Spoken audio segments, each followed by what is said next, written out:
بسم اللہ الرحمن الرحیم۔ حضرت موسیٰ علیہ السلام جب بنی اسرائیل سے نکل کر مدین کے قریب پہنچے تو دیکھا کنویں کے پاس بہت سے لوگ جمع ہیں جو اپنے اپنے جانوروں کو پانی پلا رہے ہیں، مگر دو لڑکیاں اپنے جانوروں کو لیے ایک طرف کھڑی ہیں۔ حضرت موسیٰ علیہ السلام نے ان سے پوچھا کہ تم کیوں کھڑی ہو؟ انہوں نے کہا ہمارا باپ بوڑھا ہے، ہم اس انتظار میں کھڑے ہیں کہ یہ لوگ اپنے جانوروں کو پانی پلا لیں تو بچا ہوا پانی اپنے جانوروں کو دیں۔ یہ سنا تو انہوں نے پانی کھینچا اور ان کے جانوروں کو پلا دیا اور ایک درخت کے نیچے جا کر بیٹھ گئے، کیونکہ شہر میں کسی سے جان پہچان نہ تھی۔ وہ دونوں لڑکیاں حضرت شعیب علیہ السلام کی صاحبزادیاں تھیں۔ انہوں نے گھر جا کر اپنے والد سے تمام قصہ بیان کیا اور ان کے فرمانے پر اپنے گھر لے گئیں۔ جب انہوں نے اپنی مصیبت کا قصہ سنایا تو حضرت شعیب علیہ السلام نے فرمایا اب ڈرنے کی ضرورت نہیں، اللہ نے آپ کو ظالم قوم سے بچا لیا ہے۔ حضرت شعیب علیہ السلام نے ان سے کہا کہ تم 8 سال تک میرے پاس کام کرو اور 2 سال اور ٹھہر جاؤ تو تمہیں اختیار ہے،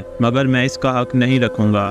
8 سال گزر جانے پر تمہیں اپنے پاس رہنے پر مجبور نہ کروں گا۔ میں اپنی طرف سے یہ وعدہ کرتا ہوں کہ اپنی ایک لڑکی کا نکاح تم سے کر دوں گا۔ حضرت موسیٰ علیہ السلام نے کہا کہ مجھے منظور ہے، 8-10 سال اس میں سے جو مدت چاہوں پورا کروں، مجھ پر زور زیادتی نہ ہونی چاہیے، اور اللہ تعالیٰ ان باتوں پر گواہ ہے۔ چنانچہ حضرت موسیٰ علیہ السلام برابر کام کرتے رہے، اور جب مدت پوری ہو گئی تو حضرت شعیب علیہ السلام نے اپنی لڑکی کا نکاح ان سے کر دیا۔ جب نکاح ہو گیا تو دونوں میاں بیوی وہاں سے روانہ ہوئے، اور رستے میں ایک جگہ پہاڑی کی طرف انہوں نے آگ دیکھی۔ موسیٰ علیہ السلام نے اپنی بیوی سے کہا کہ تم یہاں ٹھہرو، میں آگ لے کر ابھی آتا ہوں، اور اگر کوئی شخص وہاں مل گیا تو اس سے رستہ بھی معلوم کر لوں گا۔ وہاں گئے تو میدان کے کنارے پر درخت میں سے آواز آئی، مبارک ہے وہ جو اس آگ میں ہے اور جو اس کے چاروں طرف ہے۔ تم طوا کے میدان میں ہو، اپنے جوتے اتار دو، میں بڑی دانائی والا اللہ ہوں، تمام جہان کا اور تمہارا پالنے والا۔ میں نے تمہیں پیغمبری کے لیے چن لیا ہے، جو کچھ کہتا ہوں اس کو سن، میری عبادت کر اور میری یاد کی خاطر نماز کی پابندی کر، بے شک قیامت آنے والی ہے۔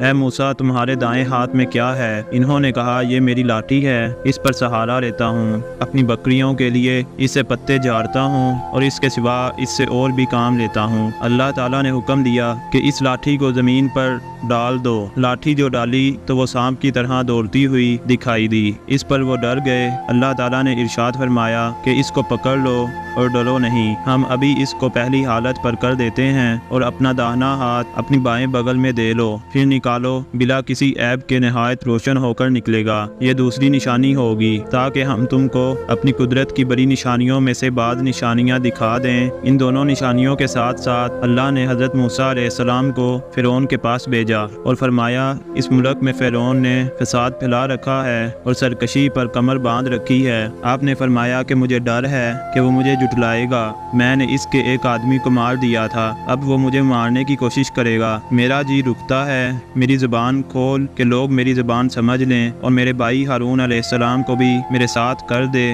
کہ مجھے قوت ملے۔ حضرت موسیٰ علیہ السلام کی دعا قبول ہو گئی، اور دونوں بھائیوں نے مصر میں جا کر فرعون سے کہا کہ اللہ تعالیٰ نے ہمیں تیرے پاس بھیجا ہے کہ تو بنی اسرائیل کو نہ ستا اور انہیں ہمارے ساتھ روانہ کر دے۔ ہمارے پاس تیرے رب کی نشانیاں ہیں، اور یہ بھی یقین کر لے کہ سلامتی اس شخص کے لیے ہے جو سیدھی راہ پر ہے، اور جو شخص جھٹلائے گا اور سرکشی کرے گا اس پر اللہ کا عذاب آئے گا۔ فرعون کے پاس اللہ کا پیغام پہنچا دیا گیا، مگر اسے اپنی حکومت اور فوج اور خزانوں پر گھمنڈ تھا، اس لیے وہ برابر ان سے بحث کرتا رہا، اور جب ہر بات کا اس کو ٹھیک ٹھیک جواب ملتا رہا تو اس نے موسیٰ علیہ السلام سے کہا تم بچے تھے، تم ہمارے گھر میں آئے، ہم نے تمہیں سالہ سال تک اچھی طرح پالا۔ حضرت موسیٰ علیہ السلام نے جواب دیا تو احسان جتلا رہا ہے پرورش کا، یہ نعمت ہے جس کا تو مجھ پر احسان رکھتا ہے کہ تو نے بنی اسرائیل کو سخت ذلت میں ڈال رکھا تھا، اور جب تم نے میرے قتل کا ارادہ کیا تو میں مدین چلا گیا، پھر اللہ نے مجھے دانائی دی